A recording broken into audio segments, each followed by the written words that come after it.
Welcome back here. Another edition of the Down and Back of CornDoug presented by Octane Cornhole. This week, great show here. We've got a guy who was involved in one of the most, probably the biggest matches that anyone's had from Canada here. We were on the losing side of him and his pro partner, but we got Adam Hissner on the show. It's been great to talk with him. Then later on, we'll bring back the CornDoug's hole shots. I've seen a couple things I've seen online that I may have to do a little bit of ranting about after seeing that and talking with some other people, but we'll leave that for later. We'll get Adam into the show here. Adam, welcome to the Down and Back of CornDoug. How are we doing? Not too bad. So, as I said off the top there, you were involved in one of the biggest matches that we've had so far, our biggest TV exposure that you and your partner Cody kind of took it to our guys a bit on ESPN. I wouldn't say we took it to you guys. I think we just played our game. Yeah, well, I think it's going in. We had some people talking to us like, "Oh, the guys were playing there. Should they have beaten the team that they were playing?" And I was like, "Well, think of it as Jamie and Scott from our side being like a junior hockey team from up here playing against you and Cody being like an NHL professional team. It was just, you guys you're just, you've been around that much more and just that much better and more experienced in that. I think for the most part, I think our guys kind of held their own in that game, even though it was 21-5. No, they definitely did. Yeah, I mean it's just like any other sport. Experience is a lot. I mean, not just throwing cornhole, but being on a stage like that, it's a pretty big deal. If you can't get that, just the whole era of being on stage, if you can't get that out of your system, it's going to affect your game either way. Mm-hmm. So I guess for ourselves here, we'll ask you about your background, how you started playing. Oh, it was probably close to 10 or 11 years now. Local bar, just a small bar, had some cornhole boards and went down there. They had just a small blind draw and just started throwing in that a couple times. And a local guy that was there, we started talking. He's a lot older than me, but we just started playing different tournaments here and there. And we seen a tournament out in Vegas. And we knew that the pro circuit, the other league, that was going on up in Chicago, I believe, that weekend. So we're like, well, we'll just go to Vegas and we probably have a good shot. Well, we went down there. It was only $200 a team. You had to play different backyard tailgate, games. But the thing is with Vegas, I mean, it's they can play year round. So It wasn't just a walk in the park. It was, I wouldn't say it was surprising, but I was kind of shocked that how good they were, but we prevailed and came home with about $8,000 in our pocket, and that's what decided me to start playing cornhole. Well, I guess that is a good thing to kind of help you decide what you want to do. Oh yeah, it pushed me a little bit harder. So then, fast forwarding now to present day with your partner Cody Henderson, how did you meet up with him? I went to a big tournament, and this was probably my first big tournament. And, all the guys that I was aware of that were really good were going to be there. Well, there was a side, like a singles game. There was 8 to 10 of us in the pot. They just did like small brackets, and I ended up playing him, and I whooped his ass 21-0. And he didn't even know who I was, but he knew I was after that. And then we ended up, I don't know how we got together. We sat around, I think it might have been a bar or something, and a couple of his buddies were like, you need to team up with him. And he was like, who the fuck is that? And they were like, that's the guy who beat you 21-0. So we just, from there, we just started playing. And then, I mean, here we are now. Exactly. So now, if anyone's seen you guys on TV, he's got the game face on all the time. So what is it like playing with a partner that's got that I guess perceived game face, because you probably know him better than some of the rest of us?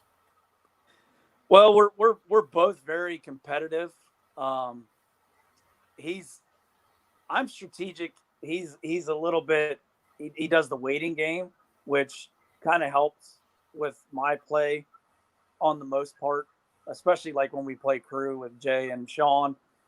There's a lot of times that I like to block early, and he kind of, I wouldn't say educates me, but teaches me to just wait, and I mean most of the time it kind of comes out pretty good that way.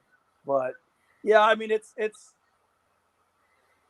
I'm serious, but I like to have fun too. Yeah, I think in talking to some of the other pro players, it's that you guys have it's watching you guys have that chemistry of what the other guy can do. He knows your strengths and weaknesses, and it just you guys are able to feed off each other. Oh, definitely, yeah, by far. I mean, there's a lot of things that he tries to not let me do that I know I can, but in the end, he knows. He knows. Yeah. So now, like you said, you like you're competitive and you like to have fun. So is that where that I guess we can call it that trademark fist bump that comes in? Oh, that's definitely the excitement. That's for sure. Yeah, because we know it's whenever that Adam Hissner good shot goes in, it's that fist bump, and I have seen many people kind of emulate that on any good shots. Oh, it definitely gets your blood flowing, especially when you make a good shot, man. I don't know where it came from, but especially that time I beat Matt Guy at Cobb's. I mean, that was huge. That was so exciting for me, and I mean, I'm sure everybody else was watching too. But that was one hell of a shot. Yeah, and it's that it is that adrenaline when you do make that one shot. It's you just got to do it. And I know that myself. I have did that fist pump, especially playing against Jamie because like you guys do have that history from last August. But so then another thing that people see you with is that cup. Is there any secret of what's in that cup? Well, I mean, you got to keep hydrated, so you can put whatever you want in it. So there's no breaking out what's actually in that for that secret performance enhancing beverage. It varies from who's sitting behind me, to be honest with you. So it's whatever someone puts in. It was 3 to 4 different kinds if I want to go that far with it. At one point when we were on stage, it was a little different.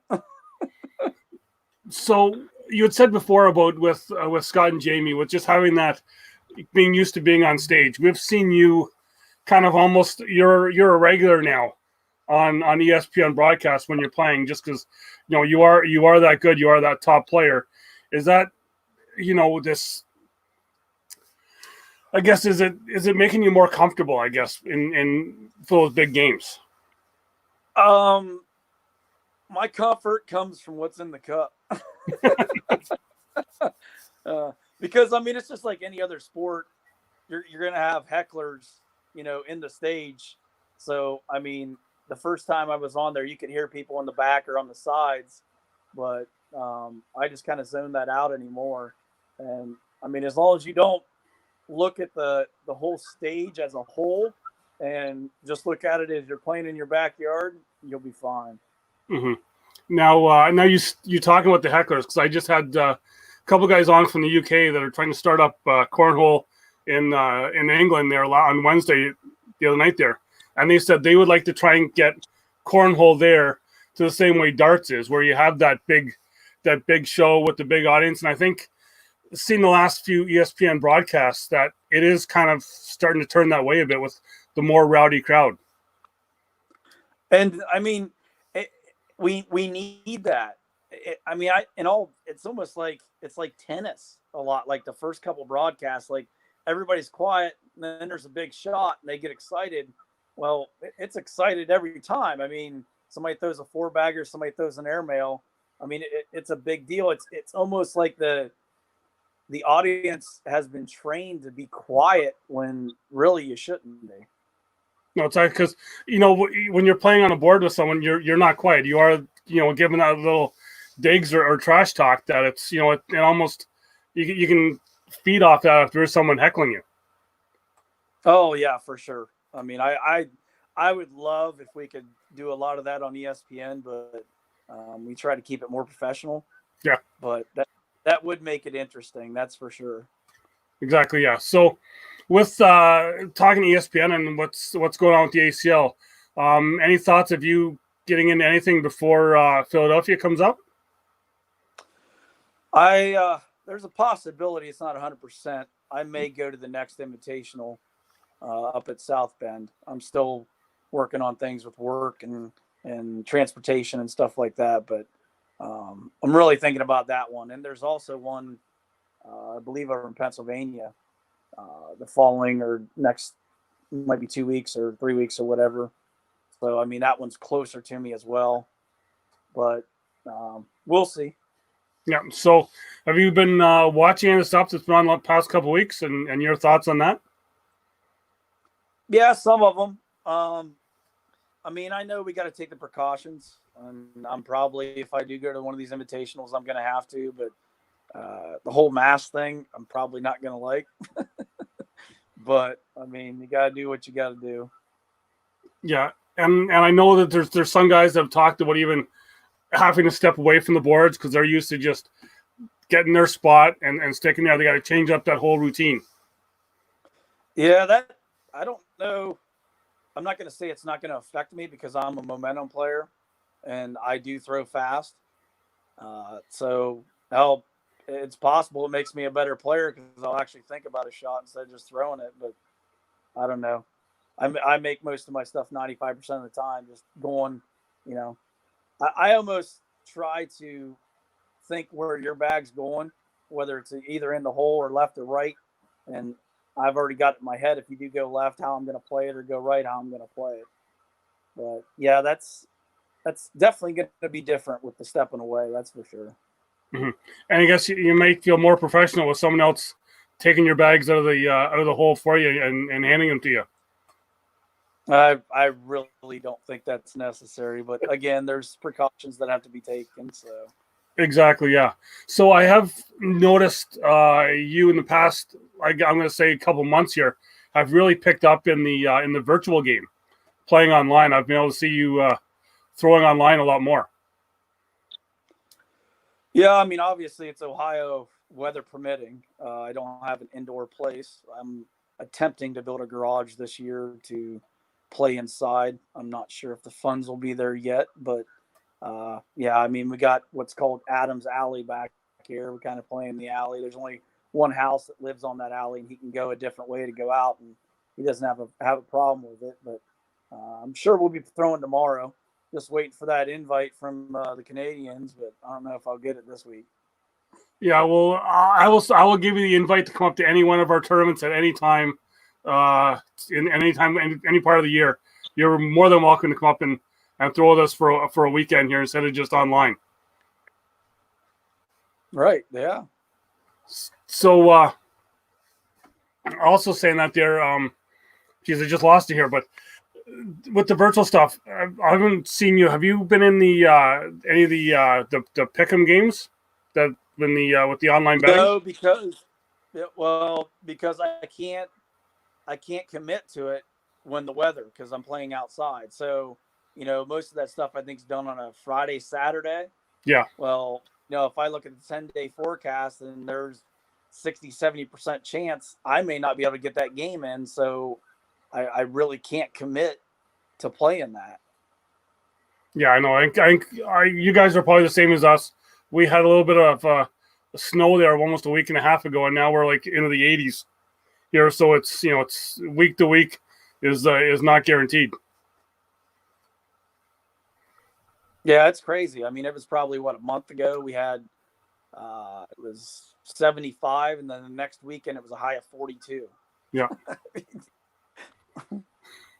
So with you being in Ohio, is your leagues like the rest of them there, where it's almost like a national every week with the amount of names that come out to play?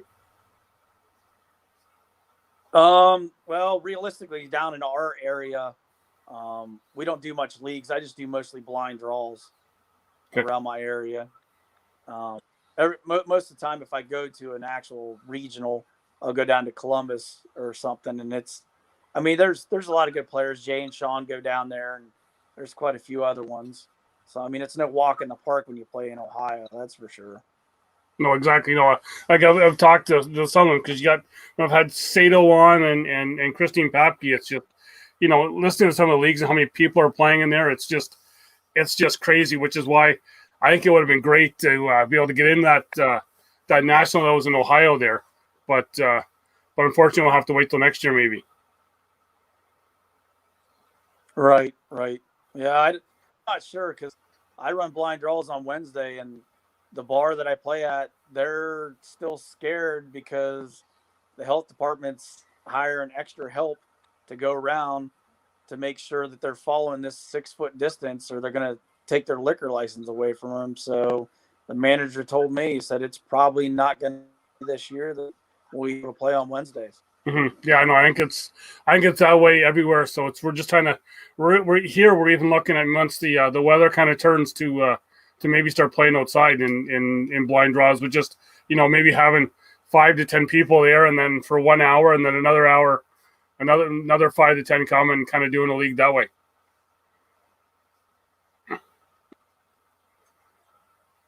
So right. Yeah, it's because it's kind of wherever. So the geez, lost it again here, but just so the virtual stuff you have been playing with some of our guys up in Canada here. How has that been for you? It's definitely it's different for me in general because I'm a hard thrower and I throw a sticky bag. But this virtual stuff, the worst bag you can throw is a block on yourself. Yeah. So I've been throwing fast bags, which I hope in the end, or I would say the new beginning, when we actually start playing in big tournaments, that it just pushes my game even better. I'm not sure. I kind of like the feel of the fast bags, and they definitely are forgiving. That's for sure. But virtual is virtual. You're in a tournament, but you're playing yourself, so it's kind of boring. That's why I got a couple guys that come over, and in between, the games when I get called up, we, throw games, so you actually have somebody you're actually throwing against to kind of take away from the virtual. Yeah, I've found that as well too. It can be a good practice, but you do need to have that person on the other side of the board trying to keep you from what you want to do. Oh, and it just helps your game in general. They throw a block, you can airmail and go around it. It makes you work on everything. Throwing by yourself, your whole point is to put it in the hole, not to miss. Yeah, because I think that could be a thing too. That's interesting to see, is to see all these people that are playing the ghost games, the virtual games, once they're back into regular play, just how they can make that transition back. Because like you said, you're playing, without nothing to impede your bag from doing what you want it to do.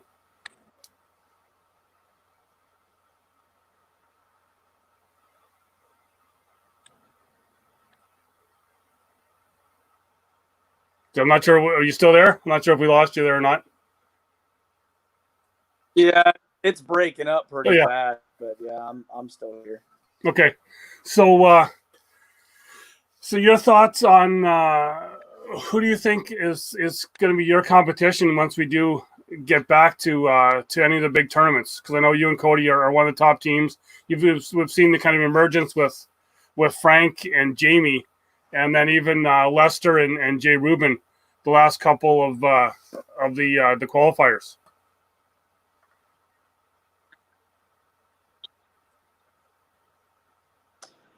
I don't know how much Cody's actually playing. I've talked to him a few times. He actually did start throwing again.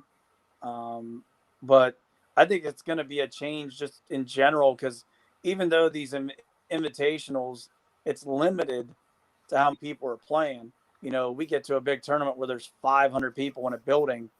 Just that is, something you got to get used to. Mm-hmm.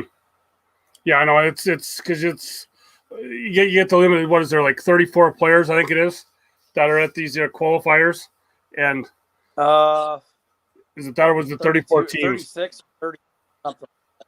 Yeah, so you're not having that whole body heat in the building to create that humidity and those boards change. So it is going to be that big difference. Oh, definitely, I agree. So, last question here for you is, because I know my big question is always, what bags are people throwing? So, I think I do know that I'm going to assume here, I believe you're still throwing the local bags. Yeah, mainly the Outlaws and the Banshees are the models that I've been throwing, especially in virtual. Yeah, no, that's always the big thing with people. They got to know what bag you're throwing, because then they want to throw it, because I don't know about you, but this whole bag fascination that's kind of sprung on the cornhole world here, that they've become more than, like I keep saying, they become more than the price of gold for some of these different bags. Yeah, it's kind of crazy. I mean, in general, if you practice, you can throw any bag. It doesn't matter what it is: sticky, fast, bigger, smaller. I mean, obviously, everybody has their comfort zone, or what they feel is a comfort zone as far as a bag. But I mean, like I said, you put your time in. It doesn't matter what bag you throw. You should be able to put anything in the hole. Well, I think we've seen you put enough of those bags in the holes from your all your times on ESPN, with how well you've done, and how you are one of the top players in the country for the ACL. So, want to thank you for coming on, for taking the time to do this here. I know we had a little couple issues before this, but yeah, I just want to really thank you for coming on and talking cornhole here. Yeah, no problem. So we'll have you back again, and hopefully Cody can join us, and we'll be talking about some wins that you guys are staying together in your doubles. Good deal. Okay. So thanks for joining me. Yep. See you. Adam Hissner, great thrower. If you'll be able to see him all the time on ESPN. ACL is always throwing out different airmail compilations that he's had, and great shots compilations he had. He's just a great thrower, a great guy to talk with. So thanking him for coming, hoping he can get back on another time, and we can have some more chats after playing live cornhole with him and his partner Cody Henderson. So now switching, like I said, we had the return of the hole shots coming here. I've seen some stuff come up, and we had kind of talked about it a few weeks ago on a Wednesday night show. We've had a lot of new podcasts come up, and I'm not sure. Like, my big thing is, I think we can all the podcasts, everyone, we can all work together, and it's just, we're here to have fun. We're here to grow the game, and I've been seeing one here, and it's just, to put it in words, I'm just not sure how to do. It's, seeing how calling different people out, calling whatever, talking about bag raffles or whatever, that people are losers for going into bag raffles. I know I'm not a big fan of bag raffles, so I just don't go in them. I don't talk about them. It's whatever. It's whatever people want to do. But just to go out and say that it's people that don't know how to throw, that they're just losers for throwing their money away. You know what? We're all here to have fun. If they want to try and get a certain bag a certain way, or have fun, or if it's a raffle for a charity, let people do it. They're just out there having fun.